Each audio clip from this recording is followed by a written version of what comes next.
महाराज दक्ष प्रजापति की एक बेटी का विवाह अग्नि देवता के साथ हुआ और एक बेटी का विवाह पितरों के साथ हुआ। अग्नि के साथ जिनका विवाह हुआ उनका नाम स्वाहा है और जो पितरों की पत्नी है उनका नाम स्वधा है।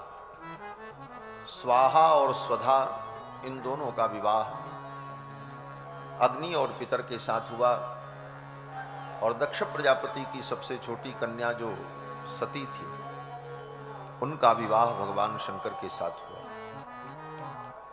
भगवान रुद्र के साथ हुआ।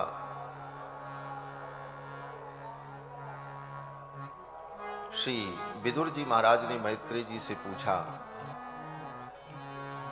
कि भगवान शंकर का विवाह सती के साथ हुआ तो सती की कौन कौन सी संतानें हुई? मैत्रेय जी ने कहा विवाह के कुछ ही दिनों बाद युवा अवस्था में ही सती ने अपने प्राणों का त्याग कर दिया, कोई संतान उत्पन्न नहीं हुई। क्यों प्राणों का त्याग कर दिया?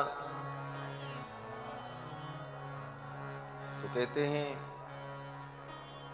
कि सती भगवान शिव की पत्नी अपने पिता दक्ष प्रजापति के यज्ञ में गई और वहां शिव का भाग नहीं देखा तो अपने पिता से पूछा कि आपने सबको आदर पूर्वक बुलाया, मेरे स्वामी को आपने क्यों नहीं बुलाया? तो दक्ष प्रजापति ने कहा उस अघोरी को, चिता की भस्म लगाने वाले को मैं अपने यज्ञ में बुलाऊं, मेरा यज्ञ पवित्र हो जाएगा।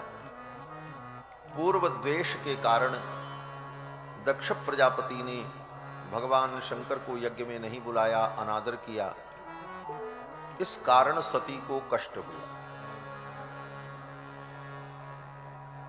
और सती ने अपने पिता को कहा, मंदमती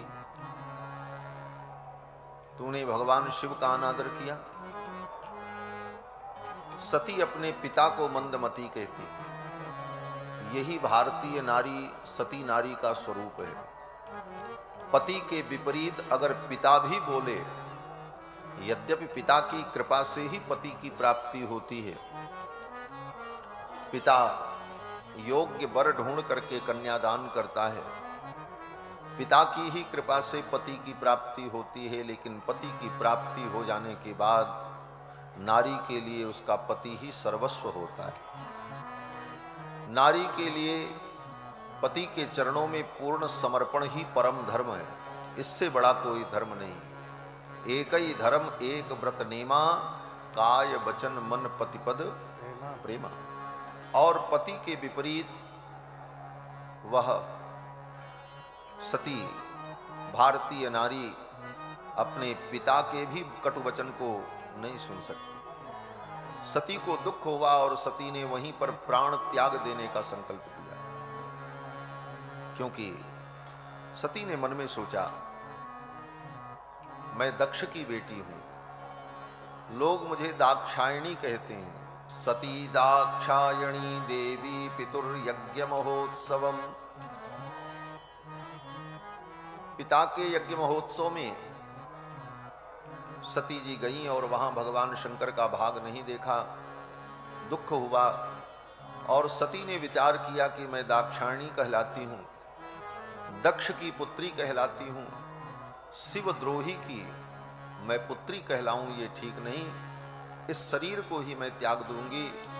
और सती ने यज्ञ मंडप से थोड़ी दूर जाकर आचमन प्राणायाम किया और पद्मासन लगा करके बैठ गईं और अपने अंदर योग के माध्यम से अग्नि तत्व का चिंतन किया और उसी समय उनके शरीर का जो अग्नि तत्व है वह अग्नि तत्व जाज्वल्यमान हो गया और सती ने योग की अग्नि में अपने शरीर को दग्ध कर दिया। यह समाचार भगवान शंकर को नारद जी के द्वारा प्राप्त हुआ। देवर्षि नारद ने जाकर के भगवान शंकर को बताया कि दक्ष प्रजापति के यज्ञ में इस प्रकार सती ने अपने प्राणों का त्याग कर दिया। भगवान शंकर को क्रोध आया और भगवान शंकर ने अपनी एक जटा को पकड़ा और उखाड़ा, और उखाड़ करके उस जटा को जमीन पर पटक दिया। उस जटा से एक भयानक पुरुष प्रकट हुआ। कराल दृष्टम, बड़े भयानक उसके दांत थे और अत्यंत भयंकर उग्र रूप। उस पुरुष को देखकर भगवान शंकर बड़े प्रसन्न हुए। उस पुरुष ने भगवान शंकर से कहा कि मेरा क्या काम है और मेरा क्या नाम है।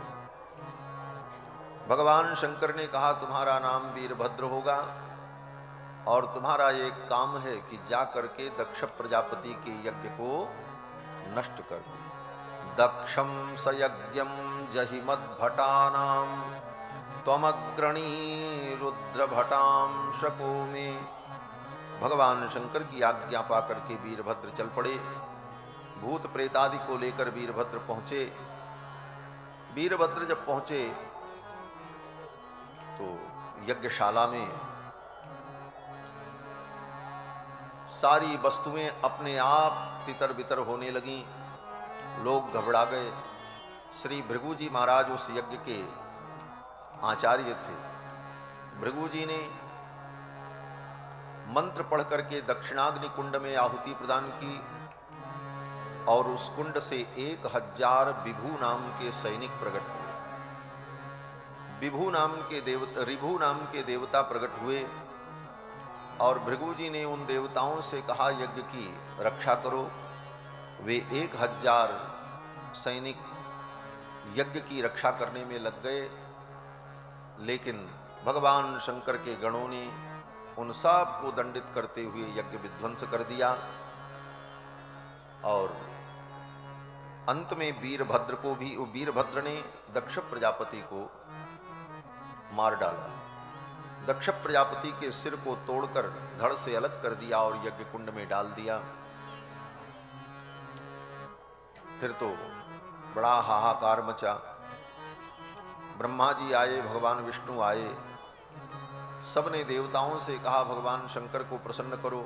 फिर तो सबने भगवान शंकर की स्तुति की। भगवान शंकर प्रसन्न हुए। उन्होंने कहा अब इनको सबको ठीक करने का उपाय हो। और फिर जितने लोगों के साथ घटना हुई थी उन सब का निराकरण हुआ।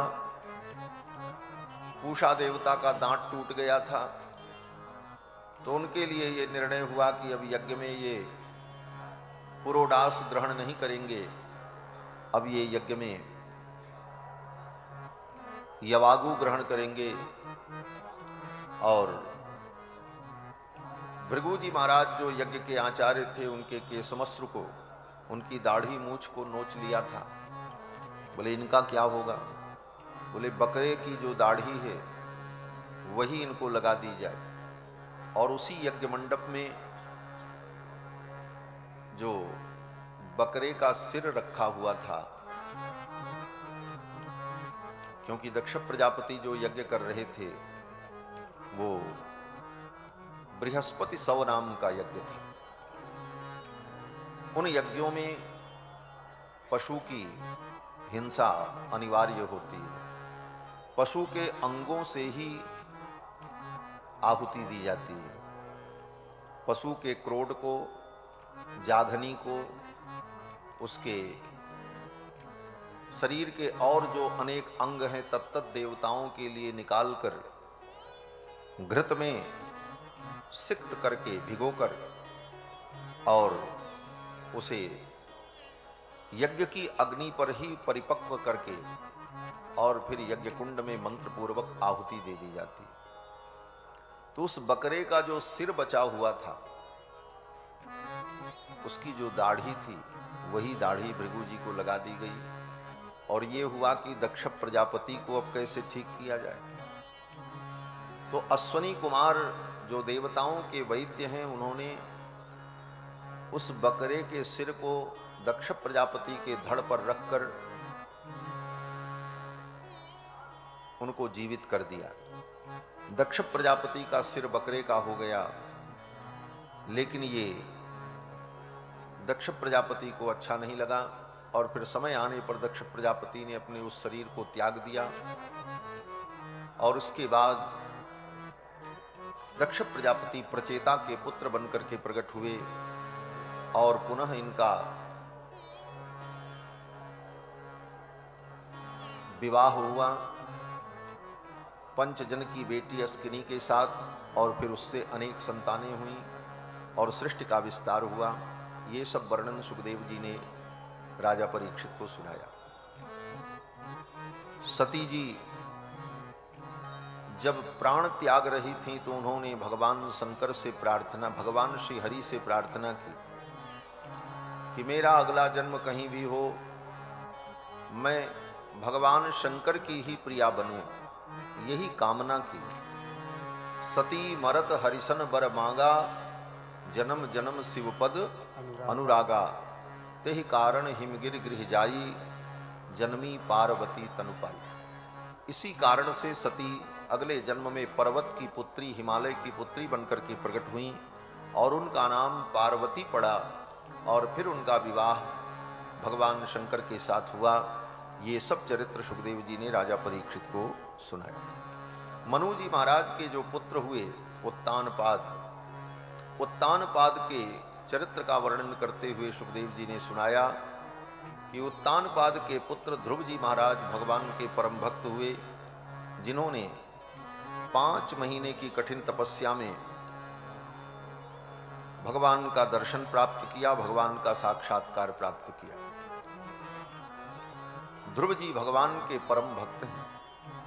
5 वर्ष की अवस्था में इन्होंने 5 महीने की कठिन तपस्या में भगवान का दर्शन प्राप्त किया और भगवान से वरदान प्राप्त किया। सुखदेव जी वर्णन करते हैं कि महाराज उत्तानपाद की 2 पत्नियां थीं। बड़ी पत्नी का नाम सुनीति और छोटी पत्नी का नाम सुरुचि।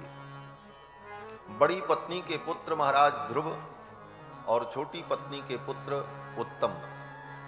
एक दिन महाराज उत्तानपाद अपने पुत्र उत्तम को सुरुचि के पुत्र को गोद में लेकर उसका लाड कर रहे थे, दुलार कर रहे थे।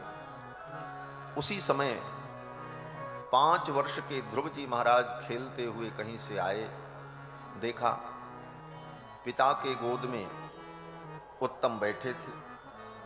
ध्रुव जी को लगा कि मैं भी पिता की गोद में बैठूं, पिताजी मुझे भी स्नेह करें, और जाकर के पिता की गोद में बैठ गए।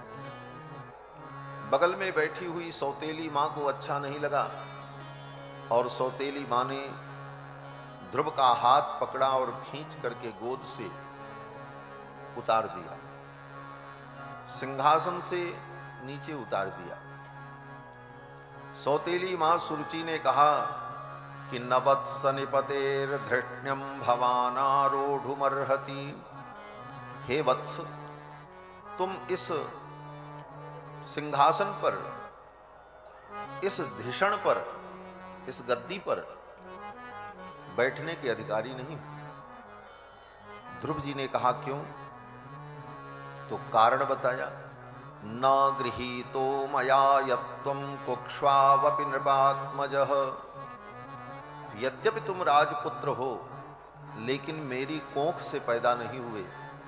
जो मेरी कोख से पैदा होगा वही इन महाराज के सिंहासन पर बैठने का अधिकारी होगा, उत्तराधिकारी होगा।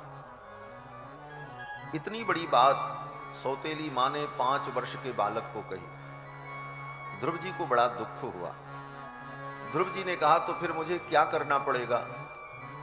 सौतेली मां ने कहा कि तपसाराध्य पुरुषम तस्यैवानुग्रहेण मे गर्भे त्वं साधयात्मानं यदीच्छसि नृपासनम्। जाओ, जाकर के तपस्या करो और तपस्या के द्वारा परम पुरुष भगवान को प्रसन्न करो, और फिर उनके द्वारा जब वरदान प्राप्त हो और मेरे गर्भ से तुम्हारा जन्म हो तब तुम्हें ये उत्तराधिकार प्राप्त होगा। गर्भे तुम साधयात्मानम यदि इच्छसि नृपासनम। अज यदि इस नृपासन को, राजा के इस आसन को चाहते हो तो मेरे गर्भ से तुम्हें जन्म लेना पड़ेगा। इतनी बड़ी बात 5 वर्ष के बालक ध्रुव को सौतेली मां ने कहा। ध्रुव जी महाराज को बड़ा दुख हुआ, वहां से चल पड़े, अपनी मां के पास आए और गोद में गिर पड़े। मातु सपत्न्या सुदुरुक्ति विद्धः स्वसन रुषा दंड हतो यथा हि हित्वा मिषन्तं पितरं सन्नवाचम जगाम मातु प्ररुदन शकाशम। अपनी मां की गोद में गिर करके ध्रुव जी महाराज विलाप करने लगे, रोने लगे। तम निस्वसंतम, बड़ी लंबी लंबी सांस लेकर हुचक हुचक कर ध्रुव जी रो रहे थे। स्फुरिताधरोष्ठम, दुख के कारण प्रहलाद जी के अधर जो है वो फड़क रहे थे, ओंठ फड़क रहे थे।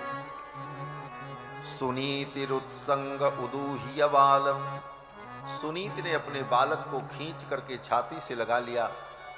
मैया सुनीत ने जब हृदय से लगाया, उदूह्य, उदूह्य माने खींच करके, हृदय से लगा करके आश्वस्त किया और कहा बेटा दुखी मत हो। अब तो ध्रुव जी महाराज अपने मां के मधुर वचनों को सुनकर और फपक फपक करके रोने लगे। भावुक होकर के ध्रुव जी बहुत रोए। मां सुनीत ने कहा बेटा दुखी मत हो, इसमें तुम्हारा कोई दोष नहीं। मां मंगलम तात परे सुमम स्था भुंक्ते जनो यत् पर दुख दस्तत। बेटा कोई व्यक्ति जो दुख पाता है या उसके जीवन में सुख होता है तो वह उसके ही किए हुए कर्मों का परिणाम होता है। कोई किसी को दुख सुख नहीं देता। इनके कारण हम दुखी हुए, इन्होंने हमको दुख दिया, यह सोचना भी अज्ञान है। काहु न को सुख दुख कर दाता निजकृत कर्म भोग सब भ्राता। सुनीति ने कहा बेटा सत्यम सुरुच्याभिहितम भवान में यद्दुर्भगाया उदरे गृहीतः।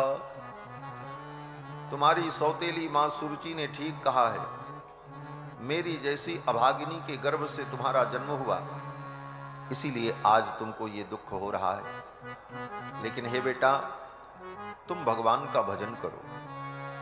नान्यम ततः पद्म पलाशलोचनात्, पद्म पलाशलोचन माने कमल पत्र के समान जिनके नेत्र हैं, ऐसे भगवान को छोड़कर दुःखच्छिदं ते मृगयामि कंचन, तुम्हारे दुख को दूर करने वाला और कोई नहीं, भगवान ही दुख दूर करते हैं।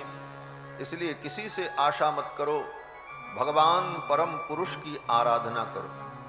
मां के उपदेश को सुन करके ध्रुव जी ने प्रतिज्ञा कर ली, अब मैं तप करने जाऊंगा और तपस्या करके परम पुरुष परमात्मा का साक्षात्कार करूंगा और उनके द्वारा मैं वह पद प्राप्त करूंगा जो पद आज तक सृष्टि में किसी को प्राप्त न हुआ।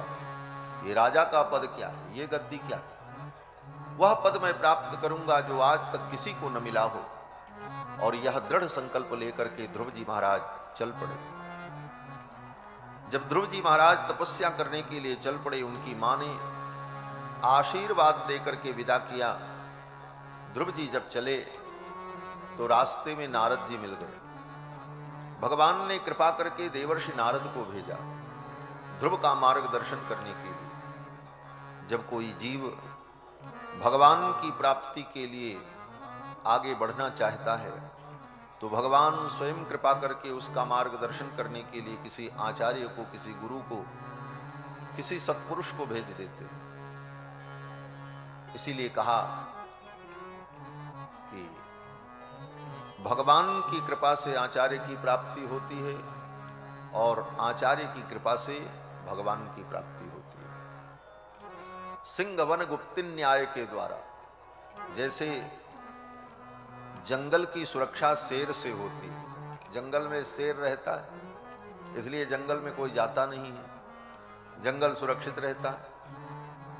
और शेर की सुरक्षा बोले जंगल के द्वारा होती है, जंगल न हो तो शेर रहे कहां।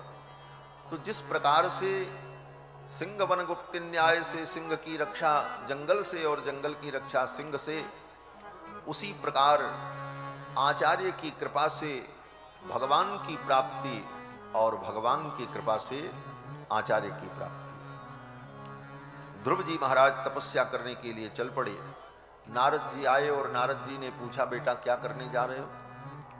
ध्रुव जी ने कहा, तपस्या करने जा रहे हैं। नारद जी ने कहा, कैसे तपस्या होती है मालूम है? ध्रुव जी ने कहा, नहीं मालूम। बोले तो क्या करोगे? ध्रुव जी ने कहा, आप ही कृपा करके हमें बता दो। नारद जी ने कहा, जो बताता है वो गुरु होता है। ध्रुव जी ने कहा, अब मैं गुरु ढूंढने कहां जाऊं, आप ही मेरे गुरु जी बन जाओ। ध्रुव की इस विनम्रता को देखकर नारद जी बड़े प्रसन्न हुए और नारद जी ने ध्रुव जी को मंत्रोपदेश कर दिया। द्वादशाक्षर मंत्र ओम नमो भगवते वासुदेवाय, यह मंत्र नारद जी ने ध्रुव को सुना दिया और विधि बताई। बोले जाओ, तत्तात गच्छ भद्रम ते यमुनायास्तटम शुचि। यमुना का पवित्र तट जो वृंदावन है, मधुबन, वहां जाकर के इस मंत्र का जप करो। पुण्यम मधुबनम यत्र, वृंदावन जो मधुबन है वह परम पुण्यमय है। सान्निध्यम नित्यदा हरेः, भगवान हरि का वहां पर नित्य सान्निध्य है। भगवान हरि वहां नित्य निवास करते हैं। तो जमुना के तट पे मधुबन में जाकर के इस मंत्र का जप करो और जमुना की बालू से भगवान की मूर्ति की परिकल्पना कर लेना। और जो कुछ तुम्हें मिले जंगल में, कंद मूल फल पुष्प, उन्हीं वस्तुओं से भगवान की समर्चा कर लेना। मंत्रेणानेन देवस्य कुर्यात् द्रव्यमयीं बुधः। हे बेटा, जो मंत्र मैंने तुमको बताया, ओम नमो भगवते वासुदेवाय, इसी मंत्र के द्वारा भगवान की मूर्ति बना लेना और उसमें भावना करना कि भगवान है। और फिर सपर्याम विविधैर द्रव्यैर देश काल विभागविद, और फिर भगवान की सपर्या करना। सपर्या माने सेवा, भगवान की सेवा करना, पूजा करना और फिर इस मंत्र का जप करना। ध्रुव जी महाराज मधुबन में आए और गुरु जी के बताए हुए नियम के अनुसार साधना में लग गए। गुरु आचार्य जो नियम बता दें, उस नियम पर व्यक्ति टिका रहे, तभी उसे सिद्धि की प्राप्ति होती है। गुरु के वचन प्रतीत न जेहि, सपने हो सुगम न सुख सिद्धते ही। गुरु के वचन में जिसको प्रतीति न हो, विश्वास न हो, उसको सपने में भी सिद्धि की प्राप्ति नहीं हो सकती। इसलिए गुरुदेव जो कह दें, लेकिन गुरुदेव का मतलब जिसके अंदर गुरुत्व है। किसी को हम गुरु मान लें और फिर वो जो कह दे वो हम करने लग जाएं, ऐसा नहीं है। पहले गुरु का विचार होता है, गुरु कैसा हो, गुरु कौन हो, आचार्य कौन हो। तो जो लक्षण आचार्य का है, वह लक्षण जिसके अंदर विद्यमान हो, ऐसा आचार्य गुरु होता है। आचार्यो वेद संपन्नो, पहला लक्षण बताया आचार्य गुरु कौन, बोले जो वेदज्ञ हो, क्योंकि वेद परमात्मा का शाश्वत संविधान है। जो परमात्मा के संविधान को जानता हो, तभी वो आपको सही मार्ग दिखा पाएगा। आप न्यायालय में न्याय प्राप्त करने जाओ, कह दो कि हमारा न्याय करो, तो न्यायाधीश आपको भगा देंगे, बोले बाहर चले जाओ। बोले क्यों? बोले ऐसे न्याय नहीं मिलता। किसी वकील के माध्यम से, किसी अधिवक्ता के माध्यम से अपने पक्ष को रखोगे, तब विचार किया जाएगा। तो परमात्मा के न्यायालय में भी अधिवक्ता की जरूरत पड़ती है। परमात्मा के न्यायालय में ये जीव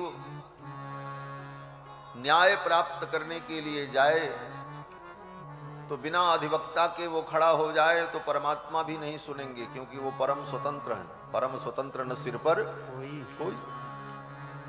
तो परमात्मा के न्यायालय में गुरु ही अधिवक्ता होते हैं। अधिवक्ता कैसा हो? बोले ऐसा वकील करोगे जिस वकील को कानून की धाराएं मालूम न हो तो मुकदमा हार जाओगे। सीधी सीधी बात। वकील कैसा हो? बोले जिसको कानून की सभी धाराएं मालूम हो, संविधान का वेत्ता हो, फिर उन्हीं संविधानों में से वो रास्ता ढूंढ लेता है और बहस करता है न्यायालय में कि संविधान की ये धाराएं हैं, इस धाराओं के तहत इसको क्षमा होना चाहिए, इसे मुक्ति मिलनी चाहिए, ये अपराधी नहीं है। तो उसी प्रकार से परमात्मा के दरबार में जब बात आए तो आचार्य ऐसे हों जिनको परमात्मा के संविधान का ज्ञान हो। परमात्मा का संविधान ही वेद और शास्त्र है। स्वयं भगवान कहते हैं कि श्रुति स्मृति ममैवाज्ञे यस्तामुल्लंघ्य वर्तते। श्रुति और स्मृति ये परमात्मा की आज्ञा है, संविधान है। जो इसका उल्लंघन करके आचरण करता है, आज्ञा छेदी मम द्रोही मद भक्तोपि न वैष्णवः, वो भगवान की आज्ञा का उच्छेद करने वाला है, भगवान से द्वेष करने वाला है। भगवान कहते मद भक्तोपि न वैष्णवः, वो मेरी भक्ति करते हुए भी वैष्णव नहीं है, वो मेरा भक्त नहीं। तो शास्त्र परमात्मा का शाश्वत संविधान है। तो आचार्य ऐसे हों जो शास्त्रज्ञ हों, शास्त्र की विधि को जानते हों। ये आचार्य का लक्षण कहा। आचार्यो वेद संपन्नो विष्णु भक्तो विमत्सरः। और आचार्य भगवान के भक्त हों, उनके अंदर ईर्ष्या न हो, विमत्सर हो। मंत्रज्ञो मंत्र भक्तश्च सदा, मंत्रज्ञो मंत्र भक्तश्च, मंत्रज्ञ हो और मंत्रज्ञ ही नहीं हो, मंत्र में उनकी भी भक्ति हो। आचार्यो वेद संपन्नो विष्णु भक्तो विमत्सरः, मंत्रज्ञो मंत्र भक्तश्च सदा मंत्राश्रय शुचिः। और मंत्र के आश्रित हो, मंत्र में उनका दृढ़ विश्वास हो। ये नहीं कि स्वयं तो मंत्र जपते नहीं, स्वयं मंत्र में निष्ठा नहीं है, लेकिन चेलों की संख्या बढ़ जाए इसलिए कान फूंकते चलते, ऐसा आचार्य ना, उसकी स्वयं की भी निष्ठा हो उसमें। आचार्यो वेद संपन्नो विष्णु भक्तो विमत्सरः, मंत्रज्ञो मंत्र भक्तश्च सदा मंत्राश्रय शुचिः, सत संप्रदाय संयुक्तो ब्रह्म विद्या विशारदः। और सत संप्रदाय से संयुक्त हो, एक परंपरा से उसे ज्ञान प्राप्त हो, किसी सत संप्रदाय से वो संबद्ध हो।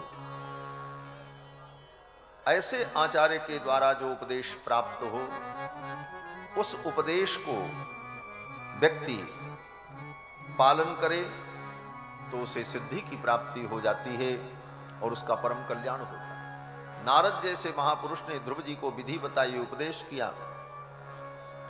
ध्रुव जी महाराज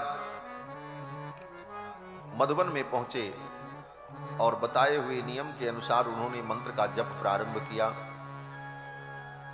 जप में इतनी निष्ठा हो गई कि पहली बार जब जप करने बैठे ध्रुव जी तो 3 दिन 3 रात्रि तक लगातार मंत्र का जप करते।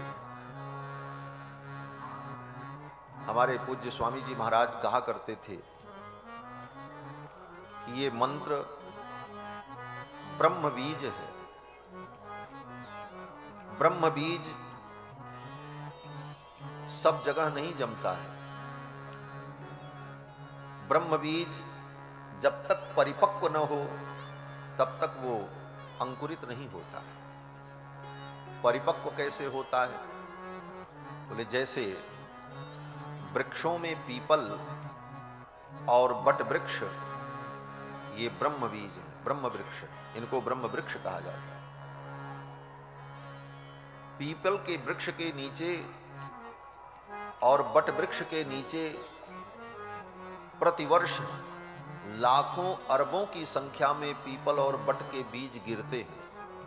लेकिन कभी पीपल के नीचे पीपल नहीं जमता, बट वृक्ष के नीचे बट वृक्ष नहीं जमता। क्यों? बोले बीज गिरते तो हैं करोड़ों की संख्या में, लेकिन वो परिपक्व न होने के कारण अंकुरित नहीं। उस ब्रह्म बीज को जब कोई पक्षी ग्रहण करके अपने उदर में उस बीज को पका देता है और तब उस बीज का जब विसर्जन होता है तो वह पीपल का बीज और बट का बीज पत्थर पे भी जम जाता है, दीवार पर भी जम जाता है, खेत खलिहान में भी जम जाता है। पक्षी उसे अपने उदर में पकाए, ये पक्षी ही आचार्य और गुरु है। पक्षी के दो पंख होते हैं, एक पंख रहे तो वो उड़ नहीं सकता, दोनों रहे तब उड़ेगा। ये ज्ञान वैराग्य रूपी जिनका पंख हो और जो पक्षी हो, बोले पक्षी का मतलब किसी का पक्ष लेने वाला, जो संसार के पक्ष को छोड़कर परमात्मा का पक्ष लेते हो, ऐसे पक्षी जो आचार्य है। आचार्य का विशेषण है। जो पक्षी परमात्मा का पक्ष लेने वाले और ऐसे आचार्य जब उस मंत्र को अपने जीवन में स्वयं साधना करके परिपक्व करते हैं और तब जब वो मंत्र देते हैं, मंत्र का उपदेश करते हैं, तो कैसा भी व्यक्ति हो, कितना भी उसका हृदय पत्थर जैसा हो, लेकिन उसके हृदय में वह मंत्र जाते ही अंकुरित हो जाता है, फलीभूत हो जाता है। नारद जैसे महापुरुष ने मंत्र का अनुसंधान करके उसे परिपक्व किया और ध्रुव जी के कान में सुना दिया। परिणाम क्या हुआ? बोले ध्रुव जी की निष्ठा ऐसी दृढ़ हुई कि 3 दिन 3 रात्रि तक लगातार मंत्र का जप करते रहे महाराज। ये गुरु जी के द्वारा परिपक्व ब्रह्म बीज उनको प्राप्त हुआ और ध्रुव जी 3 दिन 3 रात्रि तक लगातार मंत्र का जप करते रहे। त्रिरात्रांते कपित्थ बदरासनः। और 3 दिन जब बीत गया तो फिर भगवान की पूजा करके कंदमूल फल इत्यादि ग्रहण किया और फिर मंत्र का जप करने लगे। फिर 3 दिन तक लगातार मंत्र का जप करते रहे। ऐसे करते करते 1 महीना बीत गया। जब दूसरा महीना लगा तो साधना और प्रबल हो गई। 6 दिनों तक लगातार मंत्र का जप करते रहे। द्वितीयं चानयन मासम द्वितीयं च तथा मासम षष्ठेर्बको दिने। दूसरे महीने में 6 दिन तक लगातार मंत्र का जप करते। 6 दिन 24 घंटे लगातार। और 6 दिन बीतने पर फिर कंदमूल फल इत्यादि ग्रहण किया और फिर मंत्र का जप करने लगे। मंत्र का जप जितना हो अधिक से अधिक, तभी सिद्धि की प्राप्ति होती है और चमत्कार होता है जीवन में। जपात सिद्धिर जपात सिद्धिर जपात सिद्धिर वरानने। और जप में भी नियम होता है। योग्य आचार्य से परंपरा से मंत्र प्राप्त हो, मंत्र के प्रतिपाद्य देवता में निष्ठा हो, मंत्र के ऋषि छंद देवता का ज्ञान हो, मंत्र का शुद्ध उच्चारण हो। इन सारे नियमों का पालन करते हुए व्यक्ति जब मंत्र का जप करता है तो शीघ्र ही उसे सफलता मिलती है और उसे सिद्धि की प्राप्ति होती है। ध्रुव जी महाराज ने 6 दिनों तक मंत्र का जप किया। तीसरा महीना लगा। तृतीयं चानयन मासम नवमे हनि। तीसरे महीने में 9 दिन तक मंत्र का जप करते रहे। चौथा महीना जब लगा तो चौथे महीने में 12 दिन मंत्र का जप करते रहे लगातार। चतुर्थमपि वै मासं द्वादशे हनि। वायु भक्षो जिता श्वासो ध्यायन देवमधारयत। वायु भक्षो केवल हवा पी करके रहते थे। वायु भक्ष माने वायु का ही भक्षण कर लेते थे बस, जिसको आज की भाषा में कहते हैं हवा पी के रहना। तो वायु भक्षो जित श्वासो, अपनी श्वास को भी जीत लिया ध्रुव जी महाराज ने और 5वें महीने में तो अखंड समाधि लग गई। पंचमे मास्यनुप्राप्ते जितश्वासो नृपात्मजः। 5वें महीने में श्वास को भी जीत लिया, अखंड समाधि लग गई। सर्वतो मन आकृष्य, सब तरफ से अपने मन को खींचकर हृदय भूतेन्द्रियाशयम ध्यायन भगवतो रूपम नाद्राक्षीत किंचना परम।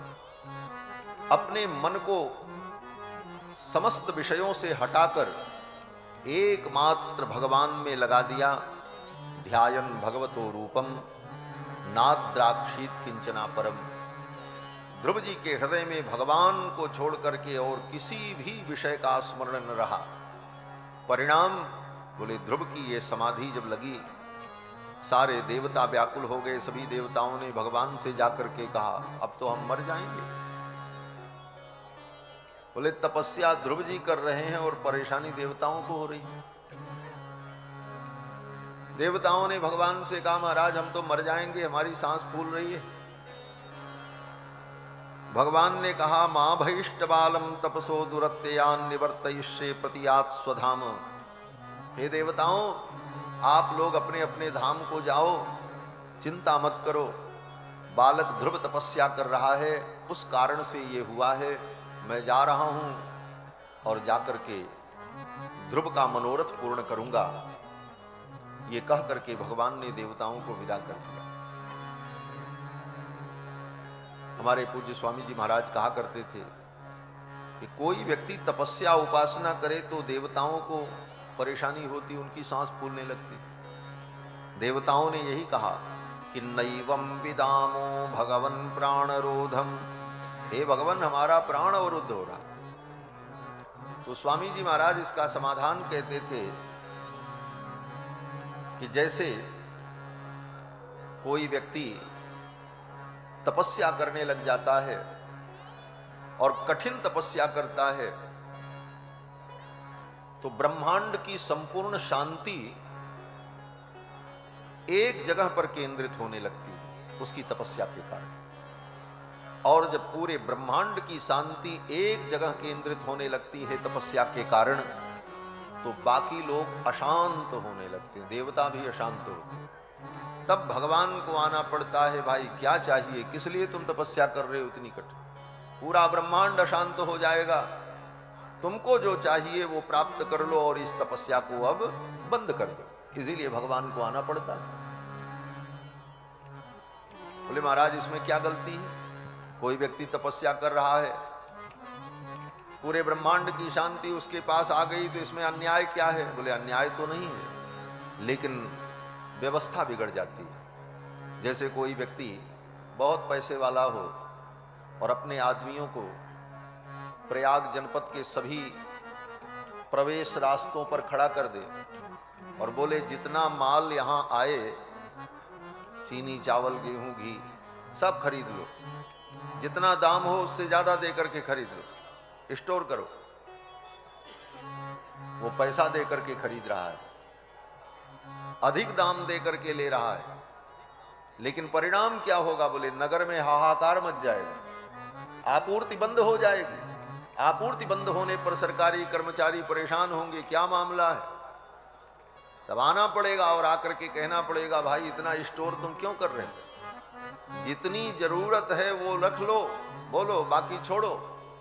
उसी प्रकार से जब कोई तप करता है तो ब्रह्मांड की संपूर्ण शांति उसके पास केंद्रित होने लगती है और ब्रह्मांड में अशांति उत्पन्न न हो जाए, इसलिए भगवान को आना पड़ता है। और भगवान कहते हैं जो तुमको चाहिए वो ले लो और ये तपस्या अब।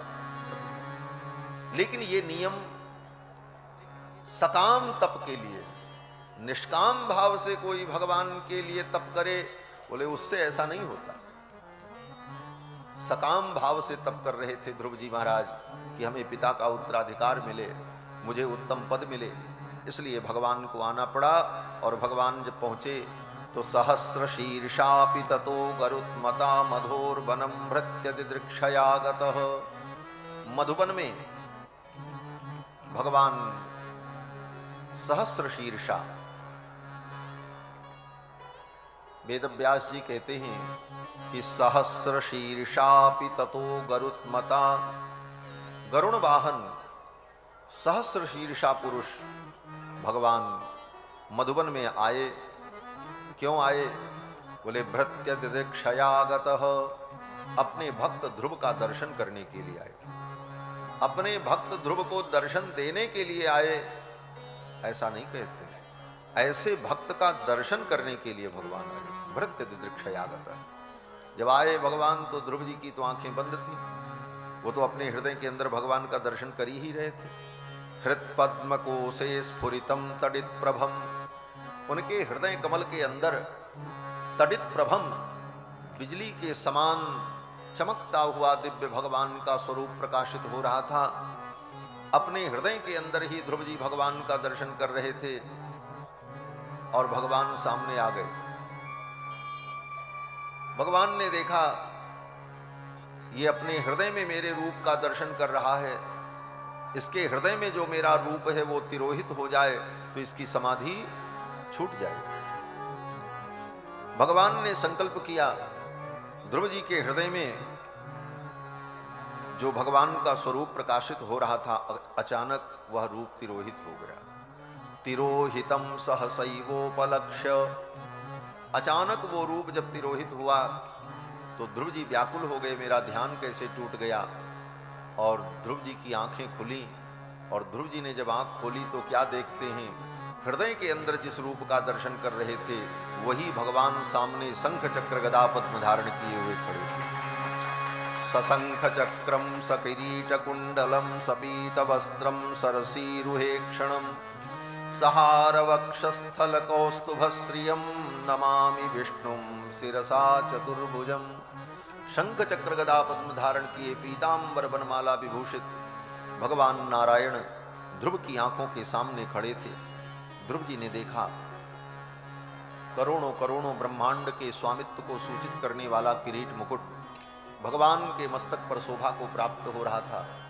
अष्टमी के चंद्रमा के समान भगवान का सुंदर ललाट, गभुआरी अलकावली, कानों में मकराकृत कुंडल, सुंदर समुन्नत नासिका, भगवान के सुचिक्कन सुंदर कपोल, भगवान के सुमधुर अधर, शंख के समान भगवान की सुंदर ग्रीवा, आजान बाहु, ऊपर की भुजाओं में शंख चक्र, नीचे की भुजाओं में गदा पद्म, गले में कौस्तुभ मणि, मणिमाला, मोहनमाला, बनमाला, नील कमल के पुष्प की माला, हरित तुलसिका की माला, कंधे पर सुंदर शुभ्र यज्ञोपवीत, कंधे पर पड़ा हुआ भगवान का दिव्य पीतांबर पटुका, कमर में लिपटा हुआ तड़ित विनिंदक पीतांबर, और उस पीतांबर पर कसी हुई करधनी, उस करधनी की क्षुद्र घंटिकाओं से सामवेद की ध्वनि प्रकट हो रही, ऐसा दिव्य मनोहर रूप भगवान का ध्रुव ने देखा।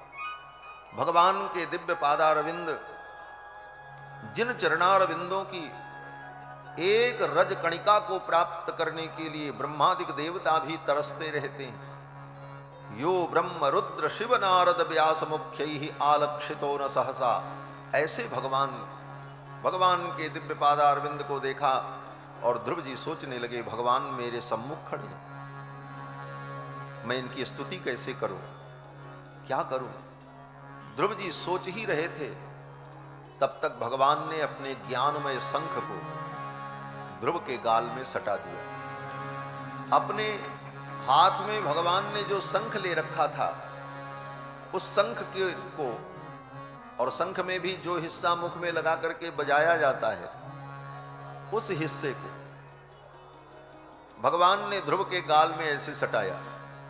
और ज्यों ही भगवान ने अपने शंख को ध्रुव के गाल में सटाया, कृतांजलिम ब्रह्ममयेन कंबुना पस्पर्श बालम कृपया कपोले, ज्यों ही कृपा करके भगवान ने बालक ध्रुव के कपोल में अपने कंबु का, शंख का स्पर्श कराया, उसी समय 4 वेद 6 शास्त्र समस्त विद्याएं ध्रुव के अंदर प्रकट हो गई। पढ़ना नहीं पड़ा,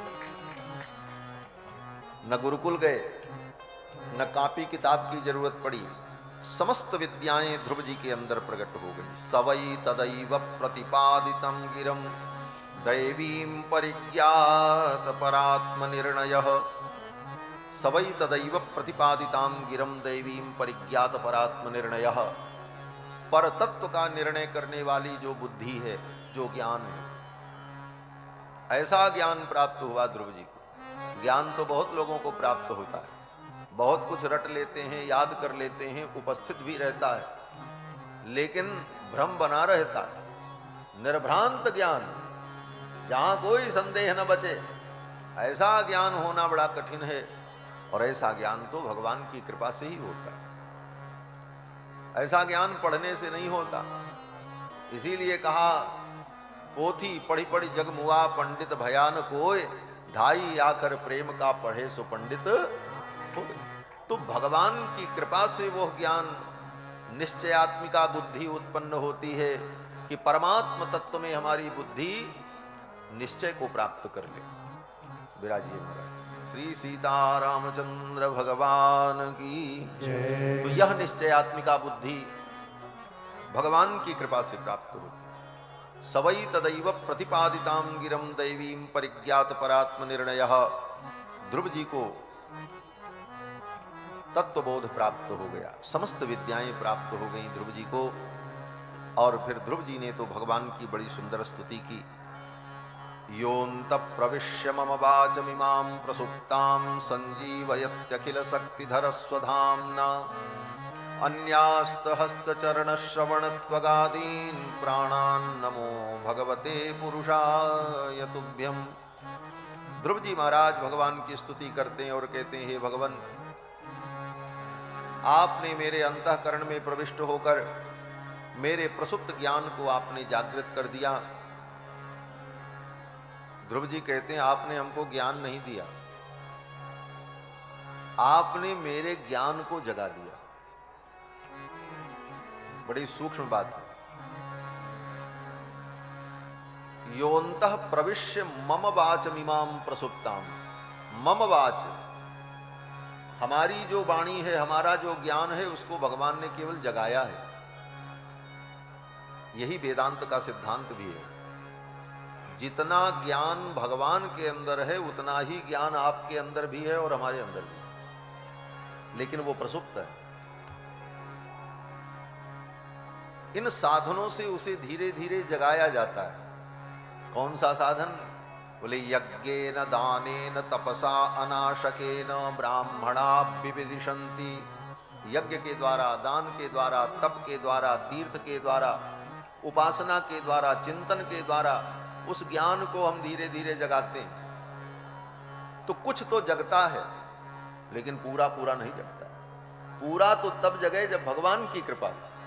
जैसे स्वर्ण के अंदर चमक तो होती है, लेकिन ऊपर से मिट्टी जम जाए तो मिट्टी जम गई तो स्वर्ण का प्रकाश बाहर नहीं आ रहा, स्वर्ण का प्रकाश नष्ट नहीं हुआ, स्वर्ण नष्ट नहीं हुआ, अपितु उस स्वर्ण पर मिट्टी जम गई। इस कारण से उसका प्रकाश तिरोहित हो गया। प्रकाश तो उसके अंदर है। उसी तरह जीवात्माओं में वो ज्ञान यथावत है। जो ज्ञान भगवान का है, वही ज्ञान जीव का भी है। वेद कहता है, एष आत्मा अपहत पाप्मा विजरो विमृत्युर्विशोकः अजिगित्सः अपिपासः सत्यकाम सत्य संकल्प आविर्भूत गुणाष्टक। जैसे भगवान सत्य संकल्प है, ऐसे जीव भी सत्य संकल्प है। सब कुछ क्योंकि उसी का अंश है। ईश्वर अंश जीव अविनाशी, चेतन अमल सहज सुख राशि। लेकिन माया के कारण, अविद्या के कारण, अज्ञान के कारण, जन्म जन्मांतर से वासनाओं में पड़े रहने के कारण वह उसका ज्ञान तिरोहित है।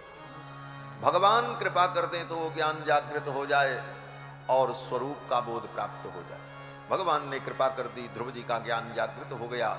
इसीलिए ध्रुव जी कहते हैं, योऽन्तः प्रविश्य मम वाचमिमां प्रसुप्तां संजीवयत्यखिल शक्तिधर स्वधाम्ना अन्यास्तहस्तचरणश्रवणत्वगादीन् प्राणान् नमो भगवते पुरुषाय तुभ्यम्। ऐसे भगवान को, परम पुरुष को मैं प्रणाम करता हूं। फिर तो भगवान ने ध्रुव जी से कहा कि वेदाहं ते व्यवसितं हृदि राजन्य बालक। हे राजपुत्र, तुम्हारे हृदय में जो भाव है, जो व्यवसाय है, व्यवसाय माने निश्चय, जो निश्चय करके तुम तप करने आए थे, तत्प्रयच्छामि, वो मैं तुम्हें देने के लिए आया। भद्रम ते, हे ध्रुव तुम्हारा कल्याण हो। दुरापमपि सुब्रत, जो दुर्लभ है वह भी तुम्हें प्राप्त होगा, क्योंकि तुमने इतनी कठिन तपस्या की है। और भगवान ने कहा, जाओ, पिता का उत्तराधिकार तुम्हें प्राप्त होगा, 36,000 वर्ष राज्य करना, और फिर जब संसार छोड़ करके आओगे तो तुम्हारे लिए मैं एक अलग ध्रुव लोक बना दूंगा। नक्षत्रों के बीच में तुम देदीप्यमान रहोगे और सारे नक्षत्र तुम्हारी परिक्रमा करेंगे। चरंति दक्षिणी कृत्य भ्रमंतो यत् तारकाः, ये सारे ग्रह तुम्हारी परिक्रमा करेंगे और तुम ध्रुव लोक में प्रतिष्ठित रहोगे। तुम्हारे नाम से एक ध्रुव लोक ही मैं बना दूंगा। ये सब कह करके भगवान अंतर्धान हो गए। भगवान जब अंतर्धान हो गए तो ध्रुव जी को बड़ा पश्चाताप हुआ। इतना पश्चाताप हुआ ध्रुव जी को, ध्रुव जी कहते हैं, मैं कितना अभागा हूं। हे संसार के प्राणियों, देखो मैं कितना अभागा हूं। अहो बत ममानात्म्यम मंद भाग्यस्य पश्यत, हे संसार के प्राणियों देखो मैं कितना मंद भाग्य हूं, अभागा हूं। ध्रुव जी ऐसा कहते हैं। क्यों अभागे? अब क्या मिलना बाकी है ध्रुव जी को? ऐसे पवित्र कुल में जन्म हुआ, उत्तानपाद जैसे पिता मिले, सुनीति जैसी मां मिली, नारद जी जैसे गुरु मिले, और 5 महीने की कठिन तपस्या में भगवान का दर्शन प्राप्त हो गया, भगवान की कृपा से संपूर्ण ज्ञान प्राप्त हो गया, 36,000 वर्ष राज्य करने का वरदान मिल गया। जीवन में क्या क्या होगा वो भी भगवान ने पहले ही बता दिया था ध्रुव जी को, कि तुम्हारे भाई की मृत्यु होगी, मां की मृत्यु होगी, भविष्य भी बता दिया। और संसार से जाने के बाद ध्रुव लोक की प्राप्ति होगी। ये सब कुछ, अब इससे ज्यादा भाग्य और क्या होता है? इससे भी बड़ा कोई भाग्य हो सकता है? नहीं हो सकता। लेकिन ध्रुव जी कहते हैं, मैं अभागा हूं। अहो बत ममानात्म्यम मंद भाग्यस्य पश्यत, देखो मैं कितना मंद भाग्य हूं। क्यों कहते हैं ध्रुव जी ऐसा? यही भागवत का सिद्धांत है। ध्रुव जी कहते हैं कि मैंने भगवान को प्रसन्न किया। जिन भगवान को प्रसन्न करना बड़ा कठिन है। प्रसाद्य जगदात्मानम, जो जगत की आत्मा है उनको प्रसाद्य, उनको हमने प्रसन्न कर लिया। तपसा दुष्प्रसादनम, जिनको प्रसन्न कर पाना बड़ा कठिन है। लेकिन मैंने अपनी तपस्या से ऐसे भगवान को प्रसन्न कर लिया, और उनके प्रसन्न होने पर मैंने उनसे संसार मांगा, वो भी भगवान से, जो संसार के बंधन को मिटाने वाले हैं। भवच्छिदः, जो भव बंधन का छेदन करने वाले हैं, ऐसे भवच्छिद परमात्मा से मैंने भव बंधन मांगा, ये संसार मांगा। ये मैंने बहुत बड़ी भूल कर दी, मुझे ये नहीं मांगना चाहिए। सोचो कहां है तुम्हारी भक्ति, किस स्थिति में हो? इस कथा को सुनकर के आकलन करो। 2 पैसे का फूल, फोकट का पानी चढ़ा करके भगवान से करोड़ों का काम कराना चाहते हो और कहते हो हम भगवान के भक्त हैं। एक बार गंगा में डुबकी लगाएंगे, फिर सब नाती पोता परपोता सबके लिए आशीर्वाद ही मांगेंगे। कहां है तुम्हारी भक्ति? ध्रुव जी को पश्चाताप हुआ इस बात के लिए, भवच्छिदः पाद मूलम गत्वा याचे यदंतवत, भवबंधन मिटाने वाले परमात्मा के चरणों में जाकर के भी मैंने भवसागर ही मांगा, भवबंधन मांगा, संसार का सुख मांगा, और वो भी ऐसी चीज मांगी जो एक दिन नष्ट हो जाएगी, सदा रहेगी भी नहीं। ध्रुव जी कहते हैं कि भवच्छिदः पाद मूलम गत्वा याचे यदंतवत। भगवान से मैंने क्या मांगा? बोले जो नष्ट होने वाली वस्तु। भगवान से ऐसी चीज क्यों मांगो जो नष्ट हो जाए? सदा के लिए मिले तब तो भाई मांग लो भगवान से, कोई दिक्कत नहीं। और ऐसी छोटी तुच्छ चीजों को मांगा परमात्मा से जो कुछ दिन में ही खत्म हो जाने वाली। इसका मतलब वह तुच्छ वस्तु तुम्हारी दृष्टि में महत्वपूर्ण थी और वो परमात्मा तुम्हारे लिए महत्वपूर्ण नहीं था। उसको तुमने केवल साधन समझा, तुम्हारे लिए तो संसार तुच्छ साध्य बन गया। भागवत यही सिखाना चाहती है। भागवत यही कहती है कि तुम्हारे धर्म में ये जो कपट है, इस कपट को तुम निकालो। धर्म के अंदर जो तुम कपट को मिलाते रहते हो, ये धर्म किया अब इसका फल हमको भगवान ये दे दें, ये धर्म हमने किया इसके बदले में हमको ये मिल जाए, उस धर्म में तुम कपट मिलाते रहते हो। इस कपट को धर्म से दूर करके शुद्ध धर्म जो भागवत धर्म है, भगवान के चरणों की भक्ति, उसमें अपने मन को लगा। ध्रुव जी महाराज को बड़ा पश्चाताप हुआ, लेकिन अब तो मांग चुके थे। फिर तो ध्रुव जी आए और ध्रुव जी ने 36,000 वर्ष राज्य किया है। और जब समय आया तो ध्रुव जी अपना राज्य अपने पुत्र को देकर उत्तराखंड चले गए और वहीं भजन किया। और फिर उनके लिए भगवान के पार्षद विमान लेकर के आए। विमान में जब बैठने चले तो मृत्यु देवता आ गए। मृत्यु देवता मस्तक झुका करके बैठ गए, उनके मस्तक पर पैर रख करके ध्रुव जी विमान में बैठ गए। मृत्योर्मूर्धनि पदम दत्वा, मृत्यु के मस्तक पर पैर रखकर ध्रुव जी महाराज विमान में बैठे। देवताओं ने पुष्प वृष्टि की, जय जयकार की और ध्रुव जी महाराज विमान में बैठकर भगवान के धाम गए। जब ध्रुव जी जाने लगे, थोड़ी दूर विमान चला तो ध्रुव जी को चिंता हो गई। विमान में बैठे हुए वैमानिक पुरुषों ने कहा, विमान में बैठे हुए देवताओं ने कहा, ऐसी उत्तम गति आपको मिल रही है, आपको उत्तम लोक की प्राप्ति होने जा रही है और आप चिंतित हैं, आपकी चिंता का कारण क्या? तो ध्रुव जी ने कहा, मुझे चिंता इस बात की है कि मेरी मां की क्या गति हुई होगी। आज जो मुझे मिल रहा है ये मेरी मां की प्रेरणा का परिणाम है। मां अगर मुझे प्रेरित न करती भगवान की उपासना में, भक्ति में, तो आज ये फल मुझे प्राप्त न होता। वो मेरी मां कहां होगी, उसे किस लोक की प्राप्ति हुई होगी। मैं अपनी मां का स्मरण करके दुखी हो रहा। विमान में बैठे हुए पुरुषों ने कहा, आप चिंता न करें, वो देखें। ध्रुव जी ने देखा, देवताओं ने कहा, वो आगे जो विमान चल रहा है, ध्रुव जी के विमान के आगे आगे एक विमान चल रहा था। देवताओं ने कहा कि उस विमान में आपकी माता जी बैठ करके वो भी वैकुंठ चल रही हैं, आपसे पहले उनको वैकुंठ की प्राप्ति होगी, क्योंकि आप जैसे पुत्र को उन्होंने जन्म दिया है। दर्शयामास तुर्देवीं पुरो यानेन गच्छतीं। विमान में आगे आगे उनकी मां चल रही थी। ध्रुव जी महाराज को प्रसन्नता हुई कि चलो मेरी मां को भी उत्तम गति की प्राप्ति हो रही है। और सच्ची बात यह है कि भगवान के जो परम भक्त होते हैं, वो जिसका स्मरण कर लें उसको भी परम गति की प्राप्ति हो।